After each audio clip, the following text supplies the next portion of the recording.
Hello and welcome to Capacity TV. I'm with Michael Wheeler from NTT Communications. Hi Michael. Thanks for having me today. Obviously network security is a big issue at the moment. Just wanted to see what NTT Com does to deal with network security, how you guys are handling that. Yeah, for us, network security is one of our probably highest priorities for a couple of reasons. Certainly for our network, we want to make sure and protect it and make sure that we're able to deliver service to our customers. And then we also have several kind of offerings to customers that provide them network security kind of on an outsourced basis to us.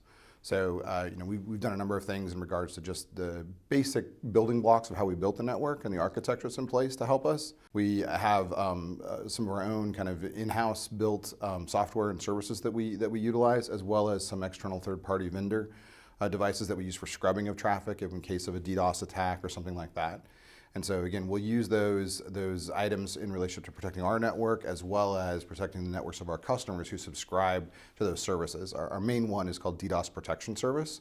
And there are a couple varieties of it, a couple flavors of it, but basically it provides a few different ways in which we can help address attacks for customers. We also have some available tools that we allow customers to use regarding BGP. So there's black holing and selective black holing as well that are just kind of attributes that we provide them if they have a connection with us. So any customer has to have a number of different tools they use to defend themselves against those kinds of network attacks, and we provide as many of those as we can to them.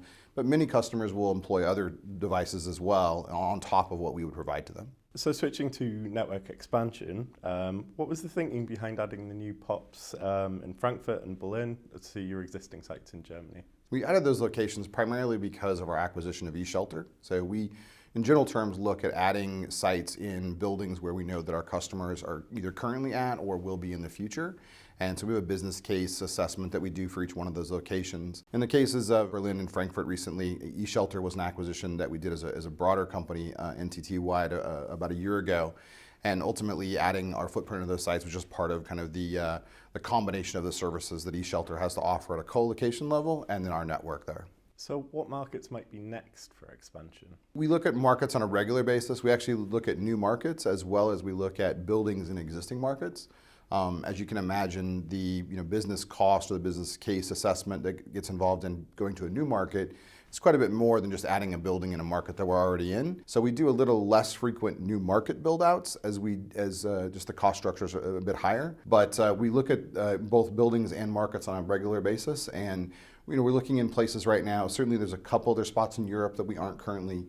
Latin America is certainly a marketplace, is a region that we are looking at and probably will be doing something in the near future there. And then also in the US, there's 2 or 3 markets that we aren't in today that we kind of look at regularly to see if there's the right revenue opportunity and the right cost structure in place to roll into.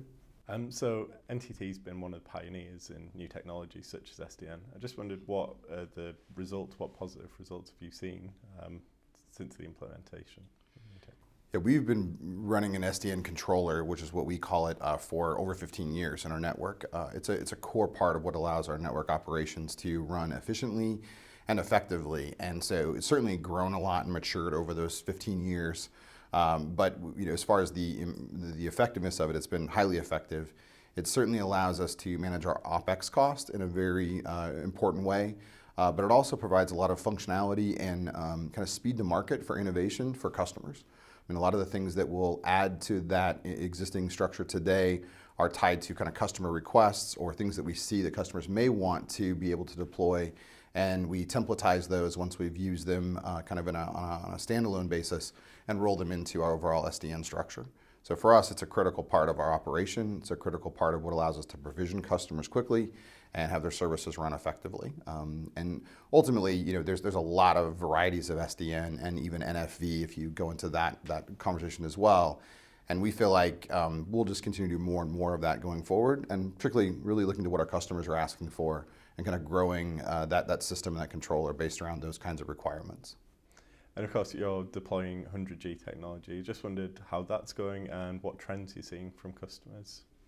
Yeah, 100 gig, initial deployments were a little over 3 years ago on the backbone, and then we started deploying to customers about 2 years ago. At this point, really pretty much the entire global network is 100 gig capable. There are a couple smaller spots in Asia that but there's just not a requirement yet.